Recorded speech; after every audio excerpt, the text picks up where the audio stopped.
Johannesburg in South Africa. The 27th Interpol African Regional Conference is underway in Cape Town in the Western Cape province of South Africa today. The President of Interpol, Major General Ahmed Naser Al-Raisi, and South Africa's Acting Police Minister, Professor Firoz Cachalia, will host the three-day conference. And to speak to us further, we are joined on the line by former Interpol South Africa Ambassador Andy Mashaile. Andy, good afternoon, and thank you for joining us on Africa Update.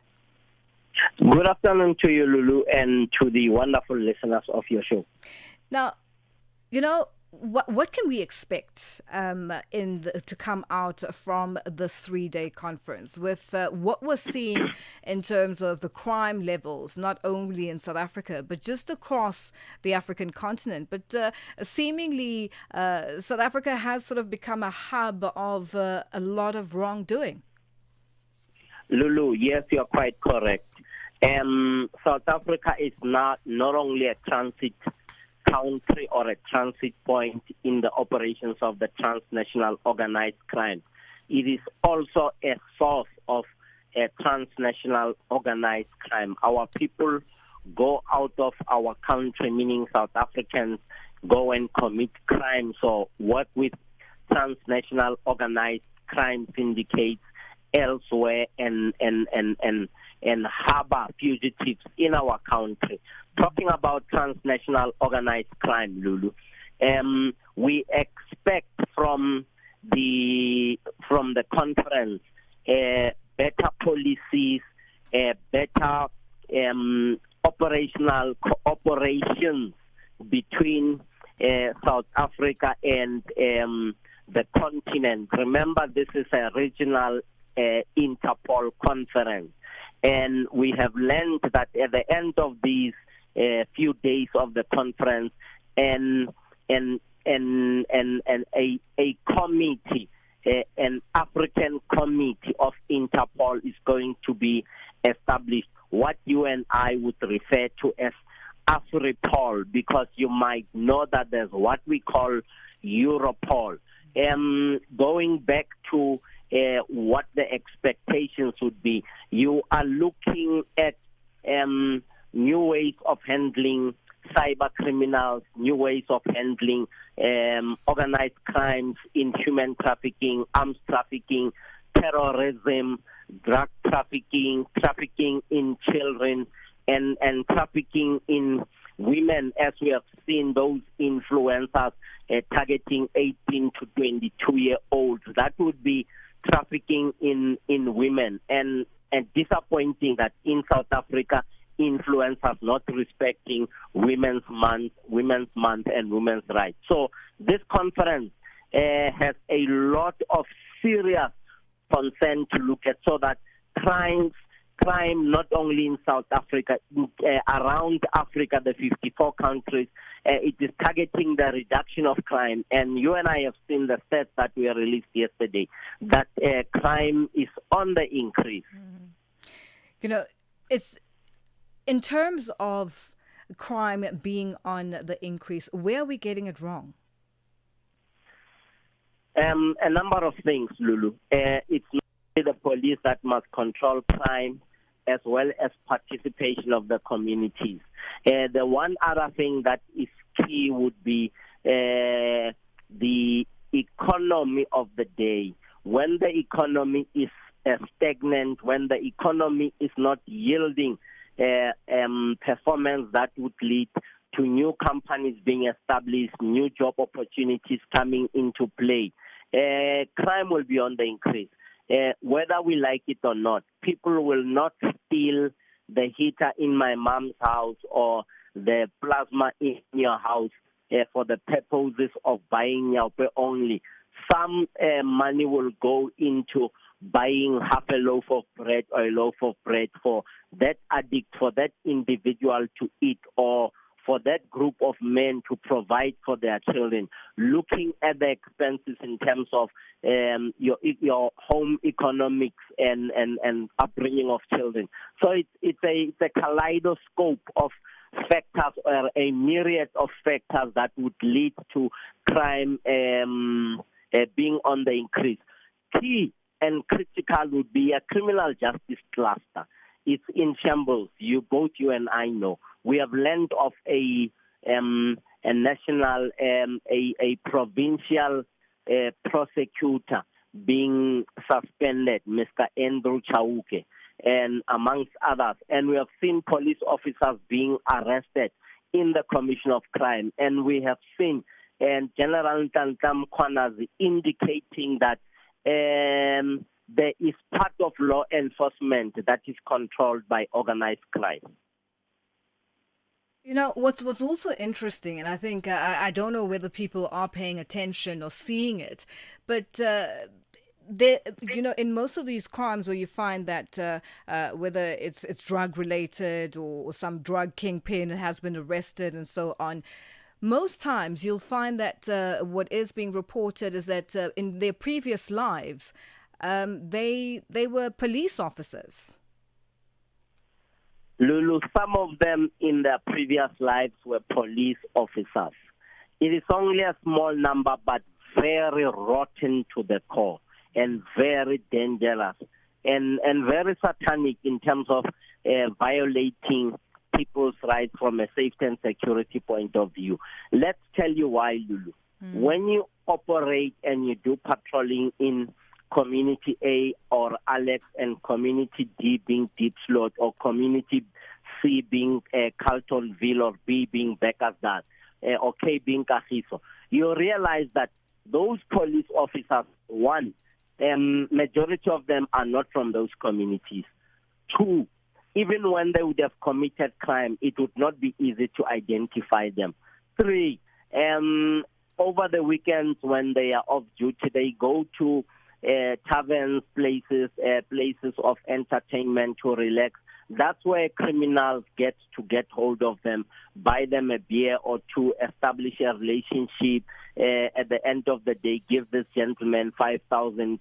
When you go home, you must go and buy whatever. And from then, that's how criminals hook them.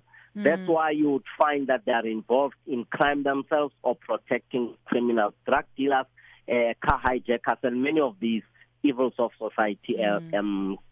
Now, Andy, just in wrapping up very briefly, what has come out from previous conferences that has impacted the continent? The agreements of the last 2 years have yielded better results in terms of arresting cyber criminals. You remember Operation Serengeti from June to August, having established dismantled huge operations, made huge recoveries of the victims of online scams, business email compromise, and many others, which is a crime that is on the increase, cyber crime. And we have seen cooperation in terms of the arrest of a certain Mr. Thabo Bester being extradited back to South Africa from Tanzania. These are some of the serious, high-level examples that I would bring to the table. Yeah. Generally, there's been cooperation, but there's also been flaws somewhere, somehow.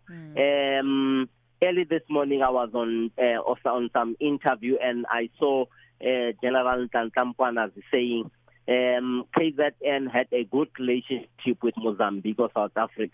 And with the change of political leadership, those relationships, operational relationships, sort of went by the wayside. So these are some of the things that the conference must look at in terms of renewing policies, looking at what was successful and what were the challenges and how to improve. Well, Andy, it's always a pleasure chatting to you. Thank you so much for joining us on Africa Update. That was former Interpol South Africa's ambassador Andy Mashaile joining us to take this further. Joining us on the line is Dr. Ntsikelelo Breakfast, who is the acting director of the Center for Security, Peace and Conflict. All right, Dr. Breakfast he will be joining us shortly, but let's take this quick spot break. Get Channel Africa on DSTV Audio Bouquet. Channel 802. The KwaZulu-Natal Convention Bureau, in collaboration with Millvest Advisory and the city of Umhlathuze, bring you the 2025 Tourism Investment Forum Africa. As a global platform for local action, the Tourism Investment Africa aims to promote the secondary and tertiary cities and regions as attractive investment and tourism hubs. Be part of the movement transforming tourism in Africa. Join us for the TIFA 2025 from August 27 to 29 at Tembela Venue, Richards Bay, KZN, South Africa. Africa Update with Lulu Gaboo on Channel Africa. Well, we come back to this major story where the 27th Interpol African Regional Conference is underway in Cape Town in the Western Cape province of South Africa. And earlier on, I was speaking to former Interpol South Africa's ambassador, Andy Mashaile. And now joining us to discuss this further is Dr. Ntsikelelo Breakfast, who is the acting director of the Center for Security, Peace and Conflict Resolution at the Nelson Mandela University. Dr. Breakfast, good afternoon. And thank you for joining us on Africa Update. Dr. Breakfast, are you there? All right, we seem to be having some sort of a glitch. We will try and get him on the line just to get to know what the expectation is coming from this regional Interpol Africa Conference, which is underway. It's starting today. And as Dr. Breakfast is hopefully going to join us shortly, we need to find out from him how important this regional and international cooperation for Africa is and what it means going forward. We heard Andy Mashaile saying that, a lot has come out from this partnership in a way in terms of the cases that he highlighted, the Thabo Bester case, as well as a number of other cases that he touched on. So now, Dr. Breakfast, I'm told you are on the line once again. Thank you for joining us on Africa Update. Thank you very much for having me. Long time no here. I know, but there's so much that's been happening, and I wish we had a lot of time to unpack everything that's unfolded in South Africa, not only South Africa, the African continent as a whole. Now, how important is this regional and international cooperation for the African continent? So first of all, I've not been following the discourse that is framed, which is underway. However, I think the first thing that comes to my mind, one of the gaps is the issue of border management. It needs to be addressed through multilateral and bilateral arguments, because I think we, as a country, we are falling short in terms of addressing that issue. And then the second thing that comes to mind, in my view, is the issue of undocumented immigrants. I think because you are not able to trace the people who are committing crime coming from other countries if they came here illegally. And then I think the other issue that could be addressed, which is also posing a security threat that we have not been able to intercept it, is the issue of the so-called terrorist operations, which are said to be active in the country. I think that issue also needs to be addressed. So those are things that could be addressed on a platform of that nature in terms of the Interpol conference in Cape Town.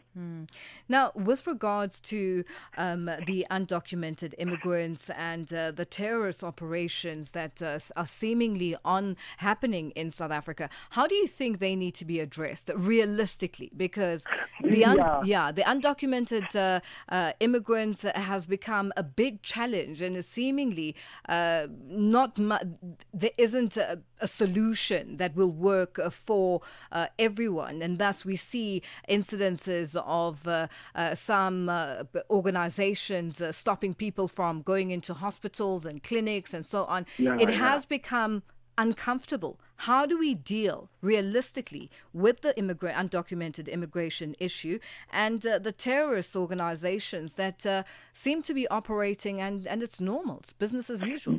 Yes, you see, the beauty of the construct of diplomacy is that diplomacy is a multidimensional concept with a multiplicity of functions.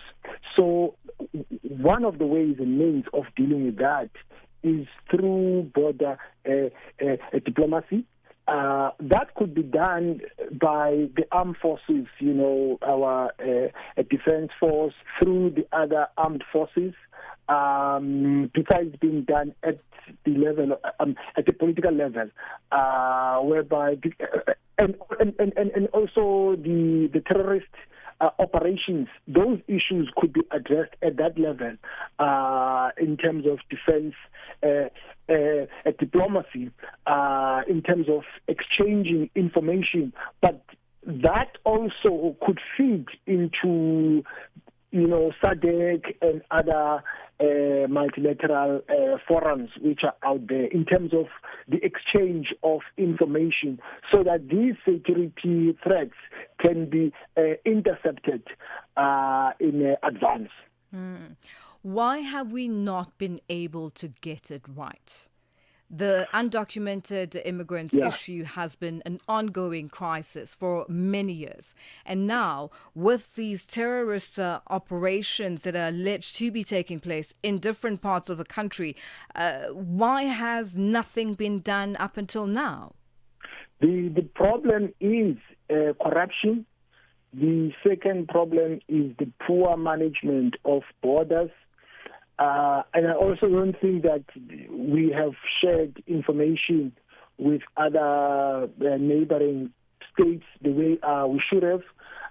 So I think those are the gaps that we need to bridge in terms of addressing this issue. I mean, the issue of, I would say you spoke about it earlier on, xenophobic attacks and so on. I also think that domestically we might need to roll out education to address it as well, so that people understand that the reason why we have these social ills is not because of foreign nationals, but it's because of the scarcity of these economic resources. Is our intelligence, are they doing enough? Because this, when it comes to the terrorist operations that are alleged to be happening on the ground on South Africa's soil, where's the intelligence? Where's the intelligence department? What is happening? Security, intelligence. Why do we not see things that are allegedly happening on the ground, but we don't see any reports of people being arrested and cases that really go to court and people are then put in prison? So the past is still with us. I don't think that we are out of the woods as yet. Remember, one of the things that emerged out of the Zondo Commission was the issue of the failure of the intelligence apparatus, because intelligence in this country has tended to be embroiled in the factional battles of the ANC.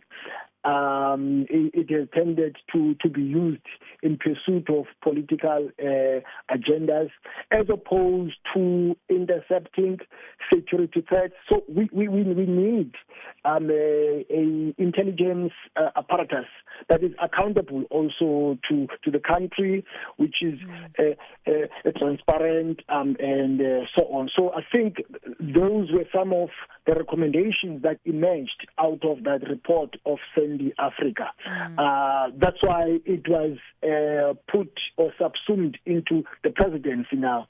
But I think it's still early days. I don't think that we are out of the woods as yet. And also our crime intelligence also has not been doing well in terms of intercepting security threats, crime, and so on. I think those resources have tended to be deployed into the ANC internal fights. All right, we need more time for this, and I hope you will come back and join us, Not a problem. and we unpack this even further. Dr. Breakfast, always a pleasure chatting to you. That's Dr. Ntsikelelo Breakfast, Acting Director of the Center for Security, Peace and Conflict Resolution at the Nelson Mandela University, joining us on the line. Our news headlines up next with Jwalani Tulongwepe.